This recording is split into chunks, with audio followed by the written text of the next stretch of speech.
Selamat datang di channel Rudy Konsultan, channel yang membahas tentang informasi perpajakan dan tutorial tentang aplikasi perpajakan. Sanksi pajak. Di video kali ini kita akan bahas yaitu tentang apa itu sanksi pajak dan sanksi pajak apa saja yang bisa dikurangi atau dihapus.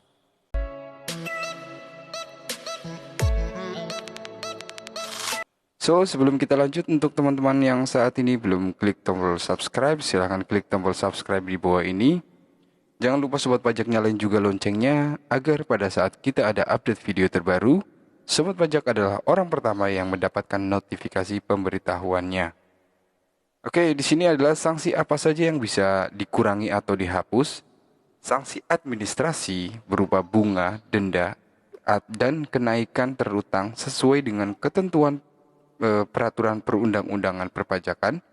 Dalam hal sanksi tersebut dikenakan karena kekhilafan wajib pajak atau bukan kesalahannya.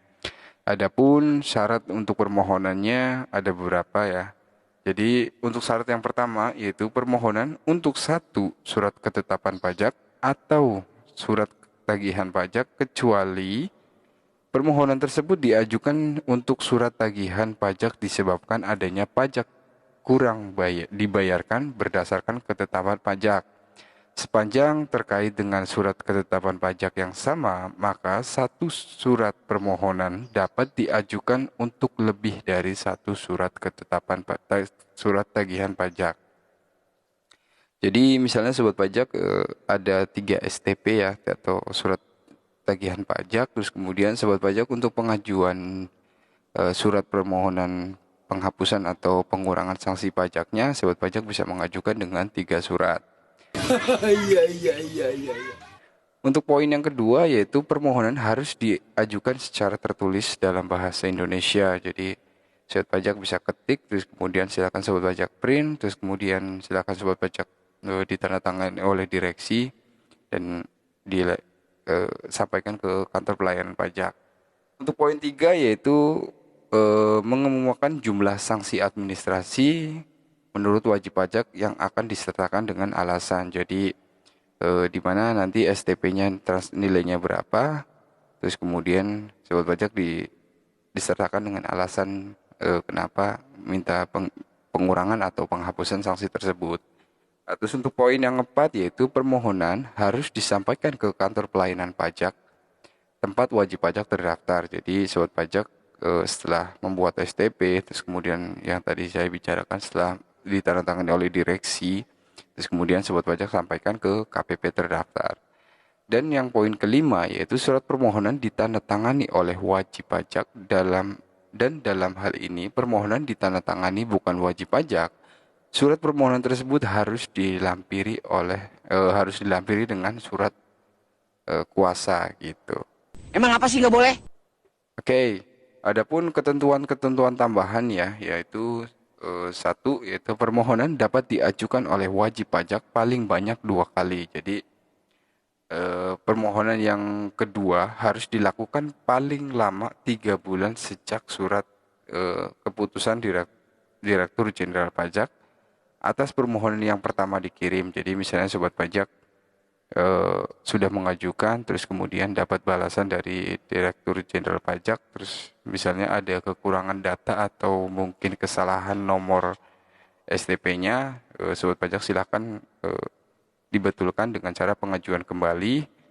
Nah, itu paling lambat yaitu 3 bulan sejak surat itu keluar, surat dari Direktur Jenderal Pajaknya. Terus kemudian untuk yang poin yang 3 yaitu permohonan yang kedua tetap diajukan terhadap surat keterangan pajak atau STP yang telah diterbitkan dari Direktur Jenderal Pajak. Jadi katakanlah yang misalnya yang ditolak itu yang surat dengan 001 tentang STP misalnya PPN, sobat pajak juga harus membuatnya yang sama. Oke, adapun jika sobat pajak sudah mengajukan ternyata mau dibatalkan atau jadi pencabutan permohonan yang sedang berjalan, saat pencabutan terhadap surat permohonan yaitu yang pertama diajukan secara tertulis dalam bahasa Indonesia dan dapat mencantumkan alasan pencabutannya. Jadi sobat pajak misalnya sudah mengajukan STP, pengurangan penghasilan, surat pengurangan sanksi administrasi atau penghapusan sanksi. Sobat pajak melakukan pencabutan, sobat pajak bisa diajukan secara tertulis, terus dengan alasan pencabutannya itu kenapa. Terus kemudian untuk poin 2 yaitu disampaikan ke kantor pelayanan pajak ya, sama kayak kita mau pengajuan, terus kemudian ditandatangani oleh wajib pajak. Jika memang oleh kuasa, maka harus diterbitkan surat kuasa. Nah, untuk yang ininya format suratnya, sobat pajak bisa lihat ya. Di sini sesuai dengan PMK 91 garis miring PMK titik 03 garis miring tahun 2020, di mana format suratnya yaitu di atas adalah nomor, terus kemudian adanya lampiran, terus kemudian ada perihalnya ya, perihalnya yaitu permohonan pengurangan atau penghapusan sanksi administrasi.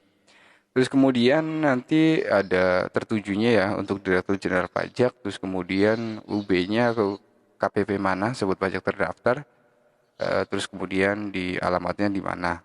Terus kemudian untuk yang ke bawahnya lagi yaitu yang bertanda tangan di bawah ini, sobat pajak bisa isi direktur atau surat kuasanya ya. Terus kemudian ada nama, NPWP, jabatan, terus alamat sama nomor telepon.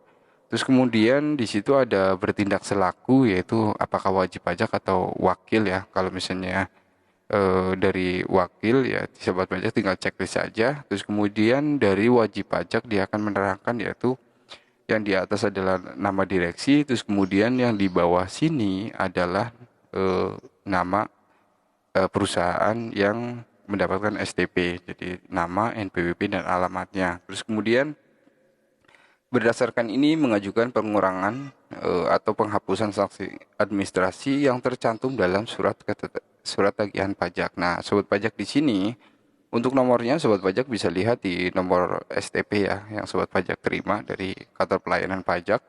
Terus kemudian tanggalnya juga silakan sobat pajak isi sesuai dengan tanggal STP-nya.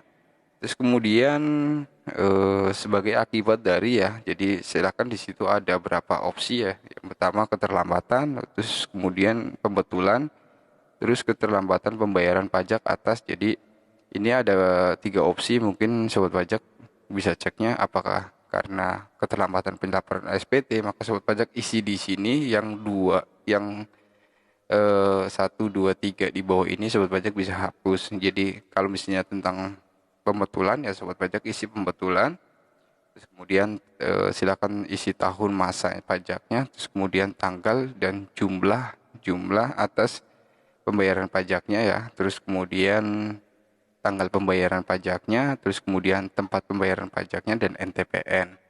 Nah, setelah sobat pajak isi itu semua, sebagaimana perlengkapan permohonan terlampir disampaikan, yaitu ada berapa jenis dokumen yang pada saat kita pengajuan yang harus dilengkapi, yaitu yang pertama surat pernyataan ya. Surat pernyataan itu sendiri adalah ini, surat pernyataan, terus kemudian fotokopi SPT ya. SPT itu sendiri katakanlah misalnya STP tentang PPN misalnya di bulan 8 gitu ya, sobat pajak harus lampirkan yaitu pelaporan di bulan 8 dengan tanda terimanya dengan format fotokopi ya. Terus kemudian fotokopi bukti penerimaan atau yang tadi saya sampaikan yaitu induk dan bukti pelaporannya. Terus kemudian fotokopi surat keterangan, surat setoran pajak atau SSP-nya yang sudah misalnya dengan status kurang bayar. Nah, sobat pajak lampirkan itu. Terus kemudian yang terakhir adalah fotokopi surat tagihan pajak ya. Ya jadi dalam satu file itu sendiri ada 5 jenis. Sebenarnya kalau misalnya ada dikuasakan, maka di sini akan muncul 6 ya. Jadi ada 6 lampiran yang harus disampaikan pada saat menyampaikan ke kantor pelayanan pajak. Nah, terus kemudian di sini tanda tangan wajib pajak atau wakil ya, atau misalnya kuasa di sini kalau memang dikuasakan. Oke, sampai sini dulu yaitu tentang pembahasan bagaimana cara pengajuan pengurangan dan penghapusan sanksi pajak. Jika sobat pajak ada pertanyaan dengan seputar perpajakan, sobat pajak bisa komen di bawah ya, atau bisa request tentang pembahasan perpajakan, atau sobat pajak butuh konsultan pajak, silakan sobat pajak juga bisa kontak ke nomor kami yang ada di informasi channel kami. Terus kemudian untuk sobat pajak yang saat ini belum klik tombol subscribe, silakan klik tombol subscribe.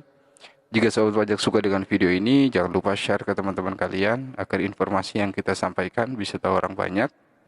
Terima kasih sudah menonton dan sampai jumpa.